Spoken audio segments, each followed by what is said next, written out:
Hello students, आज हम start कर रहे हैं बायोमोलिक्यूल्स। ठीक है, तो जो सेल होती है, a cell is made up of over 5000 chemicals. कि जो सिंगल सेल है जिसको हम अपनी नेकड आई से देख भी नहीं सकते, we can not see with naked eye, तो उसी एक सिंगल सेल के अंदर लगभग कितने बायोमोलिक्यूल्स होते हैं? 5000 केमिकल्स होते हैं। ठीक है, तो जो इनका स्ट्रक्चर या फंक्शन होता है, डिफरेंट जो भी केमिकल्स होते हैं उनका अलग अलग होता है, अरेंजमेंट अलग होता है, प्रॉपर्टीज अलग होती है। ठीक है, तो एक cell is made up of over 5000 chemicals. Next आता है सेलुलर पूल। सेलुलर पूल क्या होता है? The collection of different types of biomolecules. जितने भी हमारे अंदर बायोमोलिक्यूल्स है, कोई प्रोटीन है, लिपिड्स है, कार्बोहाइड्रेट्स है, कोई कंपाउंड है, एंड आयंस है, कैल्शियम आयंस है, कॉपर आयंस है, present in a cell is called the cellular pool. तो उसी को हम क्या नाम देते हैं? Cellular pool. ठीक है, तो सेलुलर पूल क्या होगा? Collection of different types of biomolecules, compound and ions present in a cell is called cellular pool. Cellular pool are of two types. फिर जो सेलुलर पूल होता है, ठीक है, मीन्स क्या होगा कि सेलुलर पूल क्या होता है कि जितने भी हमारे सेल के अंदर जितने भी कोई आयन है, कोई कंपाउंड है, जो भी है, जो भी एक सेल के अंदर प्रेजेंट होता है उसी को हम क्या नाम देंगे? Cellular pool. ठीक है, जो सेलुलर पूल होता है फिर, ठीक है ना, वो दो तरह का होता है। तो इनऑर्गेनिक सेलुलर पूल और दूसरा क्या होता है? Organic cellular pool.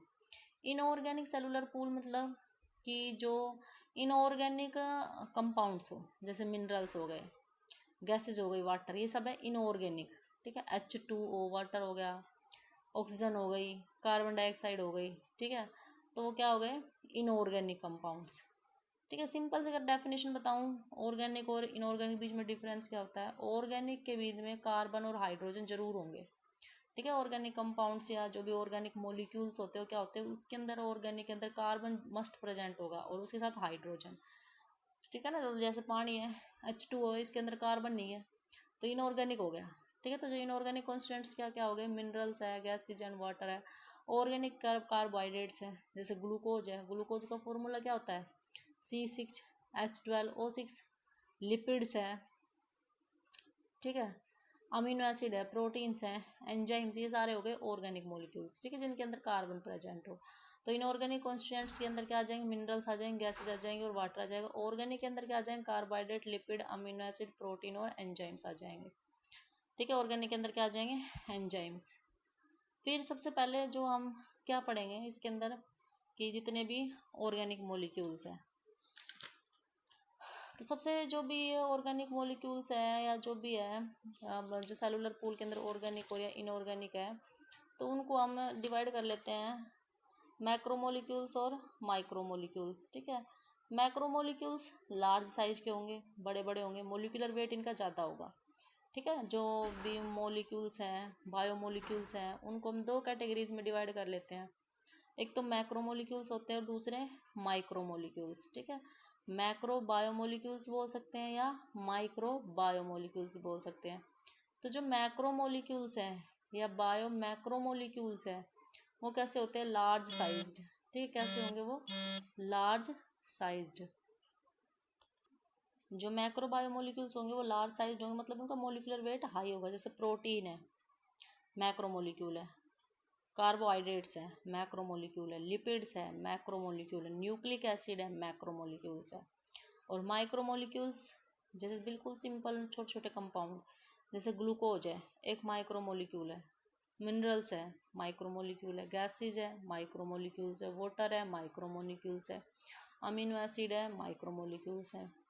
समझ, जैसे पानी है, मिनरल्स है, दीज आर माइक्रोमोलिक्यूल्स। और मैक्रोमोलिक्यूल्स मेनली चार ही होते हैं। मैक्रोमोलिक्यूल्स तो मेनली चार ही होते हैं जो मैक्रो बड़े साइज्ड होते हैं: carbohydrate, lipids, protein and nucleic acid. ठीक, कौन कौन से हो गए? Carbohydrates, lipids, protein and the nucleic acid. ये मैक्रोमोलिक्यूल से बड़े होते हैं। माइक्रो वाटर है, मिनरल्स है, गैसेज है, ये क्या हो गए? माइक्रोमोलिक्यूल्स। उसके बाद हम पढ़ेंगे सबसे पहले, ठीक है, तो आज हम स्टडी करेंगे मैक्रोमोलिक्यूल्स, मतलब carbohydrates, lipids, fats and the nucleic acid. सबसे पहले हम पढ़ेंगे कार्बोहाइड्रेट्स। कार्बोहाइड्रेट्स सिंपली क्या होते हैं कि carbohydrates are the polyhydroxy aldoses ketoses and their condensation protein. ठीक है, 10th में तुमने पढ़ा होगा एल्डिहाइड का जो टर्मिनल होता है CHO एल्डिहाइड, कीटोन का CO।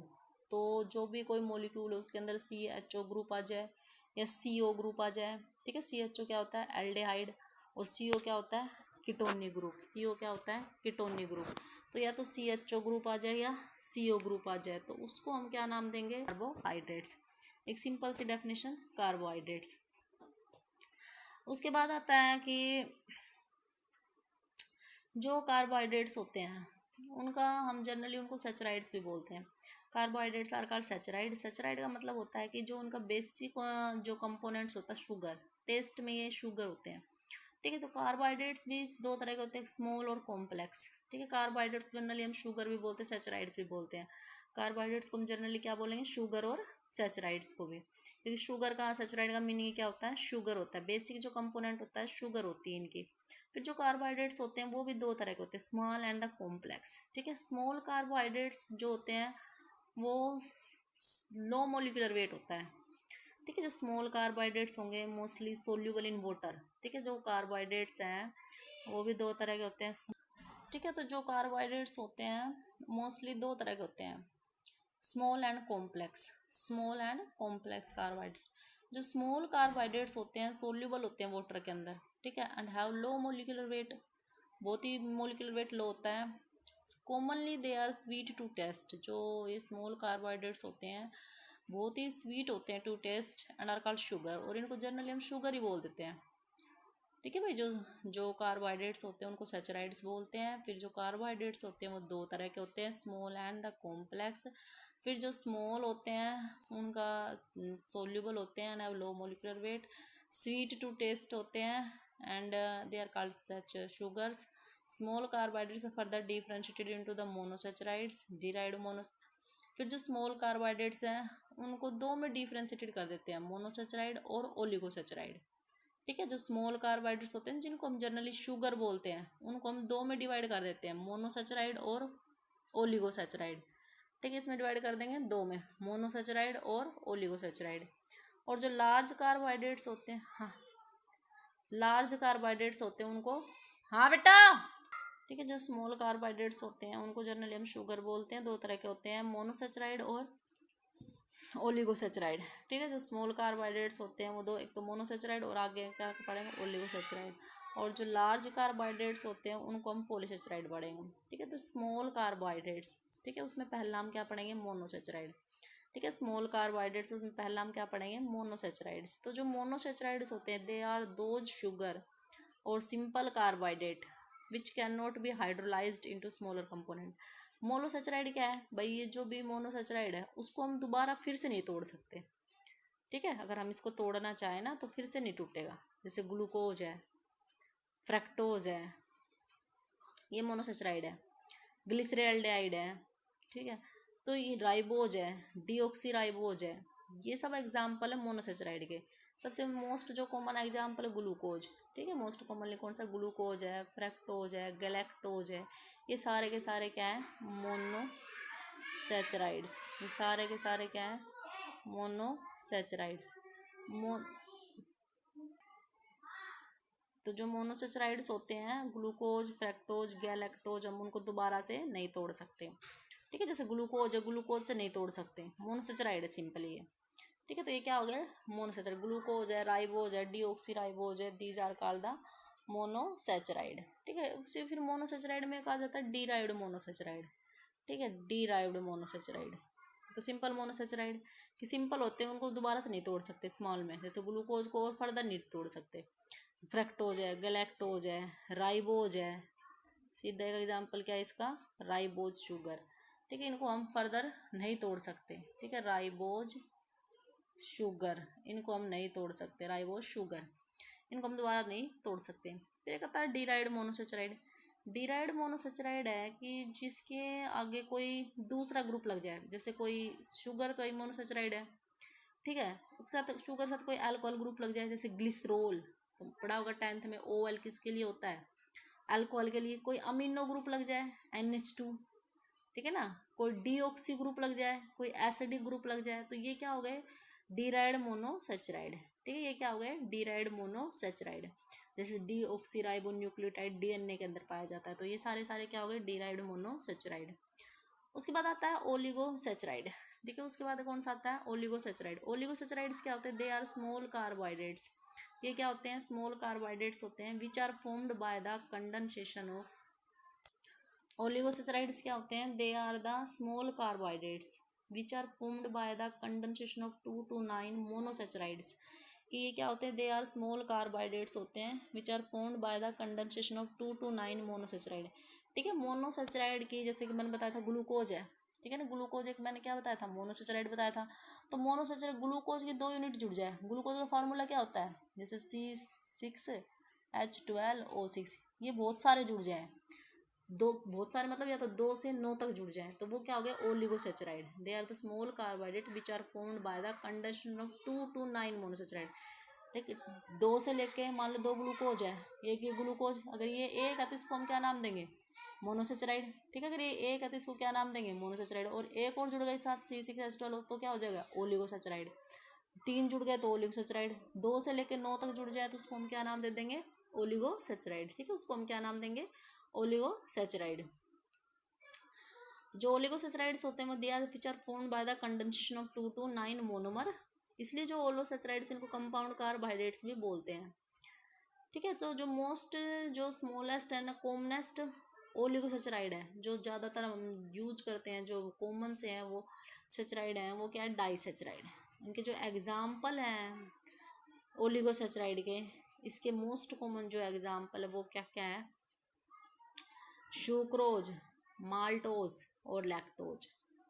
जो मोस्ट कॉमन ओलिगोसेचराइड कौन कौन से हैं, सुक्रोज, माल्टोज और लैक्टोज, ठीक है। Sucrose is also called the cane sugar, ठीक है। सुक्रोज का दूसरा नाम क्या है, cane sugar, because it is obtain from the sugar cane, ठीक है। किससे मिलती है सुक्रोज, केन शुगर, इसका जो सुक्रोज है इसका दूसरा नाम क्या है, केन शुगर, क्योंकि जो ये केन शुगर है या जो सुक्रोज है कहाँ से ऑब्टेंड होता है, शुगर केन, सैचेरम ऑफिसिनेरम से, ठीक है। दूसरा maltose, it is also called the malt sugar, क्योंकि माल्टेड ग्रेन ऑफ बार्ले में पाई जाती है, क्योंकि ये कहाँ पे पाई जाती है, माल्टेड ग्रेन्स ऑफ बार्ले में, ठीक है। उसके बाद लैक्टोज, इस लैक्टोज को हम क्या नाम देते हैं, मिल्क शुगर, ठीक है। जो लैक्टोज है इसको हमने क्या नाम दिया, मिल्क शुगर, लैक्टोज को क्या नाम दिया, मिल्क शुगर। तो ये सारी की सारी क्या है, ओलिगोसेचराइड्स, ठीक है, सारे के सारे क्या है, ओलिगोसेचराइड्स, सुक्रोज, माल्टोज और लैक्टोज। सुक्रोज का क्या नाम है, केन शुगर, माल्टोज का क्या है, माल्ट शुगर, लैक्टोज का क्या है, मिल्क शुगर, ठीक है। सारे के सारे क्या है, ओलिगोसेचराइड है। अब जो इनका स्वीटनिंग इंडेक्स है, सबसे ज़्यादा जो स्वीटनेस है सबसे ज़्यादा किसकी होती है, सुक्रोज की 100%, ठीक है। जैसे गन्ना होता है कितना मीठा होता है, ठीक है। तो जो स्वीटनिंग इंडेक्स है वो कितना है, 100%। फिर माल्टोज का कितना है, 32, और लैक्टोज का कितना है, 16। तो जो इनका कई बार स्वीटनिंग इंडेक्स पूछ लेते हैं, 100, 32, 16। 100 किसका है, सुक्रोज का, माल्टोज का कितना है, 32, लैक्टोज का कितना है, 16, लैक्टोज का कितना है, 16, 100, 32 और 16, 100, 32 और 16, समझ में आ गया इनका जो। और सबसे ज़्यादा अगर हम पूछें कि सबसे ज़्यादा स्वीटेस्ट क्या है, ठीक है, तो जो स्वीटेस्ट होता है एक प्रोटीन होता है, उस प्रोटीन का नाम है मोनेलिन, ठीक है। जो स्वीटेस्ट एक प्रोटीन है मोनेलिन, एक स्वीटेस्ट प्रोटीन है मोनेलिन, ठीक है। इसका स्वीटनिंग इंडेक्स कितना है, 2 लाख, 2 लाख%। ये क्या होता है, स्वीट, मीठा होता है, मोलेनिन प्रोटीन होता है, ठीक है ना। तो ये क्या हो गया, लैक्टोज, सुक्रोज, माल्टोज और lactose. Sweetening index sucrose, maltose और लैक्टोज को हमने बता दिया, 100, 32 और 16, ठीक है। 174 फ्रैक्टोज के लिए होता है, और 2 lakhs फॉर मोलेनिन एक प्रोटीन होता है, समझ में आ गया। उसके बाद आती है रिड्यूसिंग शुगर, उसके बाद आगे क्या आती है, reducing sugar, they are those sugar which can reduce cuprous ion to copper ion. जो कॉपर 2 पॉजिटिव होते हैं उसको कॉपर में स्टेट में बदल देते, तो उसको हम क्या नाम देंगे, रिड्यूसिंग शुगर, ठीक है। तो ये जो रिड्यूसिंग शुगर जिसके अंदर फिर ये एल्डिहाइड या कीटोन ग्रुप आ जाता है वो क्या होती है, रिड्यूसिंग शुगर होती है। तो ये हमने आज पढ़ा मोनोसेचराइड्स, मोनोसेचराइड जो बिल्कुल सिंपल कार्बोहाइड्रेट्स होते हैं जिनको हम फर्दर डिवाइड नहीं कर सकते, तोड़ नहीं सकते, उनको हम क्या नाम देंगे, मोनोसेचराइड। बाय ओलिगोसेचराइड जिसके अंदर मोनोसेचराइड यूनिट कितनी होती है, 2 से लेके 9 तक होती है, उनको हम क्या नाम देंगे, ओलिगोसेचराइड। मोनोसेचराइड के हमने ग्लूकोज पढ़ा, फ्रक्टोज पढ़ा, ठीक है, गैलेक्टोज पढ़ा। और ओलिगोसेचराइड के हमने क्या पढ़ा, सुक्रोज, माल्टोज और लैक्टोज। ये जो सुक्रोज है केन शुगर गन्ने से मिलती है, माल्टोज जो होती है माल्टेड ग्रेन ऑफ बार्ले से मिलती है, एंड लैक्टोज जो होती है मिल्क शुगर होती है, जो दूध के अंदर जो शुगर होती है, that is called the lactose. उसके बाद आता है फंक्शन ऑफ स्मॉल कार्बोहाइड्रेट्स, जो हमें स्मॉल कार्बोहाइड्रेट्स पढ़े हैं, ठीक है। स्मॉल कार्बोहाइड्रेट्स के अंदर हमने क्या पढ़ा, मोनोसेचराइड और ओलिगोसेचराइड, ठीक है। स्मॉल कार्बोहाइड्रेट्स के अंदर हमने क्या पढ़ा, मोनोसेचराइड्स और ओलिगोसेचराइड। अब हम जो स्मॉल कार्बोहाइड्रेट्स होते हैं उनके फंक्शन पढ़ेंगे। तो इसका जो ग्लिसरेल्डाइड है, ठीक है, इसके जो भी ये एक मोनोसेचराइड है, ठीक है। ग्लिसरेल्डाइड क्या है, एक मोनोसेचराइड है, इसके अंदर 3 कार्बन होते हैं, C3। तो glyceraldehyde are important intermediate of respiratory and photosynthetic. Glyceraldehyde जब हमारी बॉडी के अंदर ग्लूकोज बनता है, जब हम खाना खाते हैं ना, खाना खाने से लास्ट में पता था कि लास्ट में जो स्मॉल इंटेस्टाइन होती है उसमें क्या बन जाता है, ग्लूकोज बन जाता है। तो जब जो ग्लूकोज बनता है, प्रोसेस जो होता है, और फिर ग्लूकोज से हमें क्या मिलती है, एनर्जी, ठीक है। ग्लूकोज से हमें क्या मिलती है, एनर्जी। तो जब ग्लूकोज से हमें एनर्जी मिलती है तो उसके बीच में एक ग्लिसरेल्डाइड एक इंटरमीडिएट बनता है, इंटरमीडिएट में बीच में बनता है, ठीक है। तो ग्लिसरेल्डाइड इंपॉर्टेंट इंटरमीडिएट रेस्पिरेटरी, रेस्पिरेशन मतलब जो ऑक्सीडेशन ऑफ फूड, जो फूड से हमें एनर्जी मिलती है उसको हम क्या नाम देते हैं, रेस्पिरेशन। तो जो ग्लिसरेल्डाइड है बीच में आता है। इसी तरह जब फोटोसिंथेसिस होता है, प्लांट में अपना खाना बनाते हैं, तब भी ग्लिसरेल्डाइड बनता है, ठीक है। तो ये क्या है, ये मोनोसेचराइड, ये क्या है, एक मोनोसेचराइड। समझ में आ गया, ग्लिसरेल्डाइड इंपॉर्टेंट इंटरमीडिएट मतलब जब रेस्पिरेशन होता है, जब ग्लूकोज से एनर्जी बनती है तो बीच में क्या बनता है, ग्लिसरेल्डाइड, और ये क्या है, मोनोसेचराइड है। इसी तरह जब फोटोसिंथेसिस होता है तो भी, जब प्लांट के अंदर ग्लूकोज बनता है तो भी बीच में बनता है। उसके बाद आता है ribose an important sugar of DNA. पता है तुम्हें, जो डीएनए और आरएनए होता है, ठीक है। DNA is the deoxyribonucleic acid. DNA heredity material है which transfer from one generation to the next generation, ठीक है। आरएनए भी हेरिडिटी मटेरियल है कुछ वायरस बैक्टीरिया के अंदर, ठीक है। आरएनए के और भी फंक्शन है, प्रोटीन में बनाने में हेल्प करता है। तो इनके अंदर शुगर होती है, आरएनए जो राइबोज है आरएनए के अंदर प्रेजेंट होती है, ठीक है। Ribose is also monosaccharide. ये जो राइबोज होती है किसके अंदर प्रेजेंट होती है, आरएनए के। इसी तरह डीऑक्सी राइबोज शुगर किसके अंदर प्रेजेंट होगी, डीएनए के अंदर, ठीक है। आरएनए के अंदर कौन सी होगी, राइबोज होगी, और डीएनए के अंदर कौन सी होगी, डीऑक्सीराइबोज। इसी तरह से हमने बताया कि ग्लूकोज भी क्या है, एक मोनोसेचराइड है, ठीक है। ग्लूकोज भी क्या है, एक मोनोसेचराइड है। इसी तरह से हमने क्या बताया कि जो ग्लूकोज है वो भी क्या है, एक मोनोसेचराइड है। तो ग्लूकोज मेन रेस्पिरेटरी सबस्ट्रेट है। बताइए तुम्हें कि हमें जो एनर्जी है वो किससे मिलती है, ग्लूकोज से, ठीक है। जो एनर्जी हमें वो किससे मिलती है, ग्लूकोज से। तो glucose is a respiratory substrate. और जो हमारी बॉडी के अंदर फैट है या अमीनो एसिड है वो भी किससे बनते हैं, ग्लूकोज और दूसरी शुगर से, ठीक है। जो फैट से अमीनो एसिड जो भी बनते हैं वो कहाँ से बनते हैं, ग्लूकोज या दूसरी जो शुगर है उससे बनते हैं। उसके बाद oligosaccharides attach to the cell membrane to form cell coat और ग्लाइकोकैलेक्स, ठीक है। जो बैक्टीरिया वगैरह होते हैं उनके अंदर जो सेल मेम्ब्रेन होती है, उसके बाद सेल वाल होती है, उसके बाद ग्लाइकोकैलेक्स सेल कोट होती है, हार्ड एक कवरिंग होती है जो बैक्टीरिया को बचाती है हार्श एनवायरनमेंट से। तो जो इनके अंदर जो सेल कोट होती है, बाहर की जो कवरिंग होती है, उसी को हम क्या नाम देते हैं, ग्लाइकोकैलेक्स, ठीक है। उसी को हम क्या नाम देते हैं, ग्लाइकोकैलेक्स नाम देते हैं। तो जो ये सेल कोट है या जो ग्लाइकोकैलेक्स है, सेल कोट है या जो ग्लाइकोकैलेक्स है, oligosaccharide attach to the cell membrane to form cell coat और ग्लाइकोकैलेक्स। तो जो ओलिगोसेचराइड मतलब जिसके अंदर मोनोसेचराइड यूनिट कितनी होती है, 2 से लेके 9 तक होती है। तो ये जो ओलिगोसेचराइड है ये बाहर की बैक्टीरिया की मेम्ब्रेन बनाते हैं, तो उसको हम क्या नाम देते हैं, ओलिगो।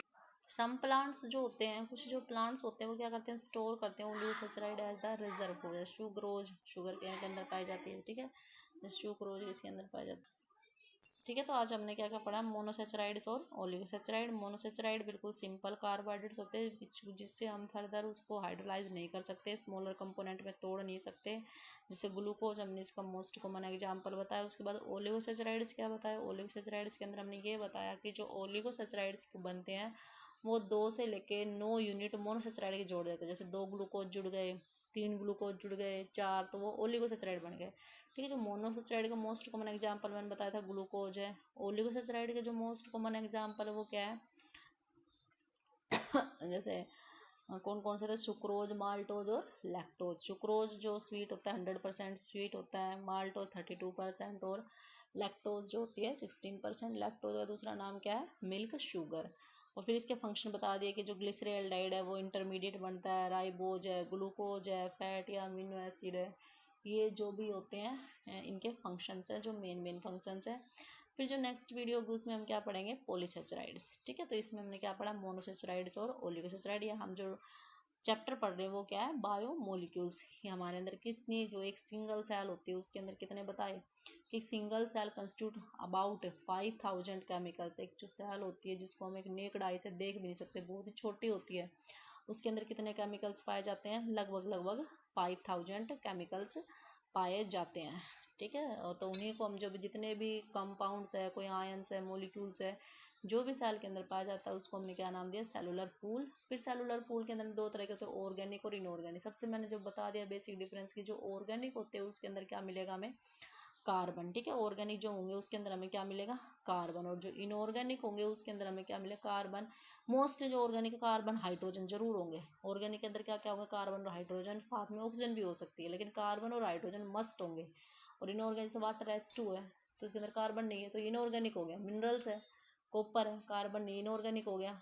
ठीक है, आयंस वगैरह होते हैं, हाइड्रोक्लोरिक एसिड है, तो ये सब क्या हो गए, इनऑर्गेनिक हो गए। ठीक है, तो इसमें हमने कार्बोहाइड्रेट्स होते क्या है, पॉली एल्डोज या कीटोन, जिसमें CHO ग्रुप आ जाए। ठीक है, CHO एल्डेडिक ग्रुप होता है। या कीटोन जो होता है CO ग्रुप होता है। ठीक है, कीटोन जो होता है वो कौन से वाला ग्रुप होता है, CO ग्रुप होता है। तो ये हमने क्या पढ़ा, कार्बोहाइड्रेट्स। नेक्स्ट वीडियो में हम पढ़ेंगे पॉलीसेचराइड्स।